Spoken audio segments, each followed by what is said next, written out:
সুপ্রিয় দর্শক, আপনাদের সবাইকে নতুন একটি পর্বে আজকে স্বাগত জানাচ্ছি। আজকে জন্ম বিরতীকরণ পদ্ধতি ইনজেকশন নিয়ে আমরা আলাপ করব।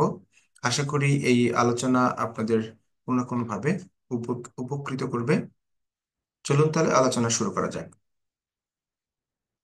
জন্ম বিরতীকরণ পদ্ধতি ইনজেকশন মহিলাদের জন্য 3 মাস মেয়াদী অস্থায়ী একটি পরিবার পরিকল্পনা পদ্ধতি। বাংলাদেশের জাতীয় পরিবার পরিকল্পনা কার্যক্রমের বা কর্মসূচির অংশ হিসেবে শুধুমাত্র প্রজেস্টিন সমৃদ্ধ ডিএমপিএ জন্মবিরতীকর ইনজেকশন প্রচলিত আছে, যা ডিপো-প্রোভেরা নামে পরিচিত। জন্মবিরতীকরণ ইনজেকশন মহিলাদের জন্য কার্যকরী অস্থায়ী এবং স্বল্পমেয়াদী একটি পরিবার পরিকল্পনা পদ্ধতি।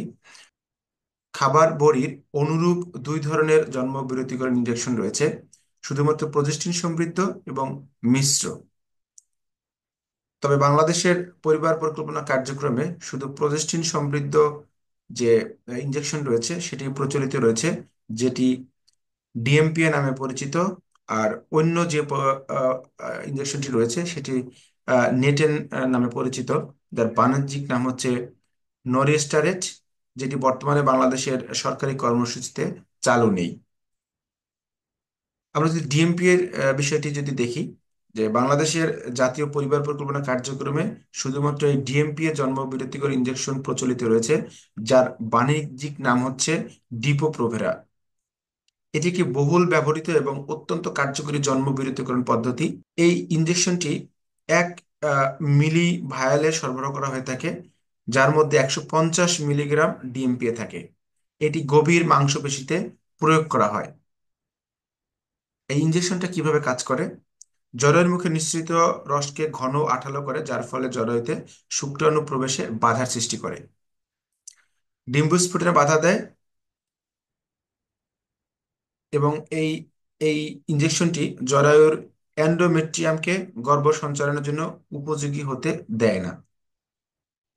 ইনজেকশনের কার্যকারিতা যদি দেখি আমরা, প্রথম বছর এই পদ্ধতিটির সঠিক নিয়মে সঠিক মাত্রায় ব্যবহারের কারণে কার্যকারিতার হার 99.7%। এটি অত্যন্ত কার্যকরী একটি পদ্ধতি।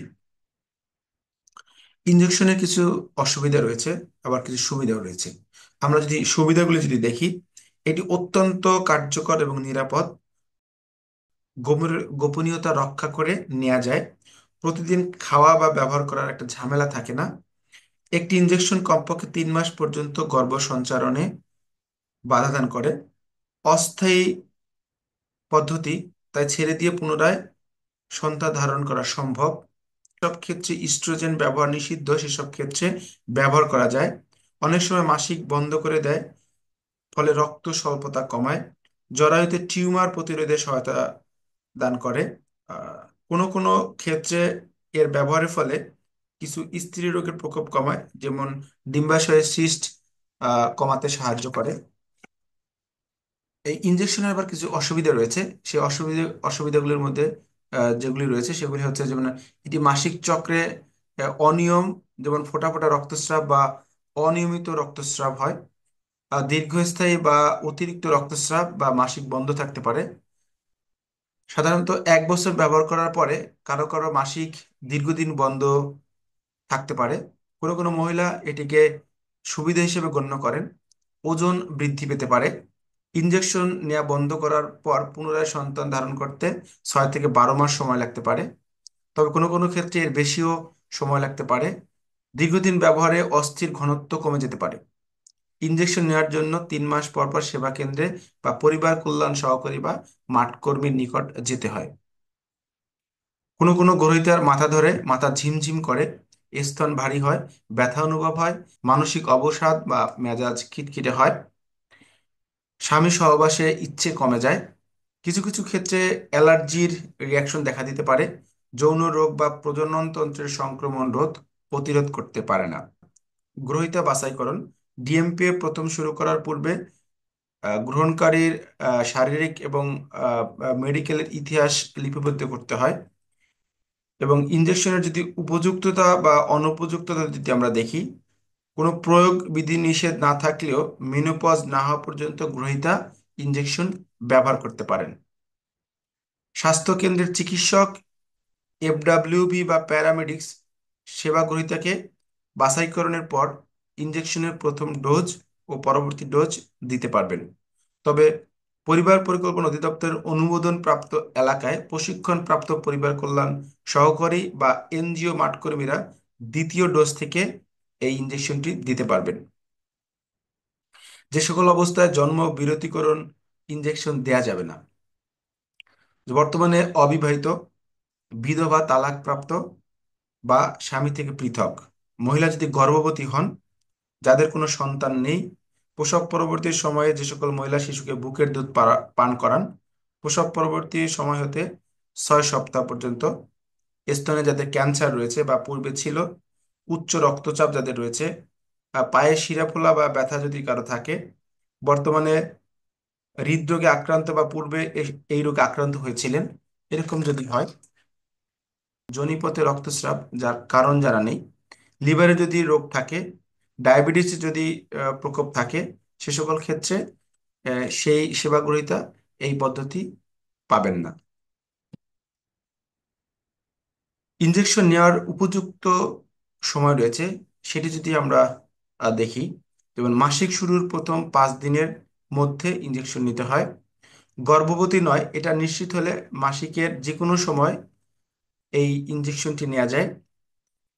শিশুকে বুকের দুধ পান করালে প্রসবের 6 সপ্তাহ পর থেকে এই ইনজেকশনটি নেওয়া যাবে। শিশুকে বুকের দুধ পান না করালে প্রসবের পরপরই এটি নেওয়া যাবে।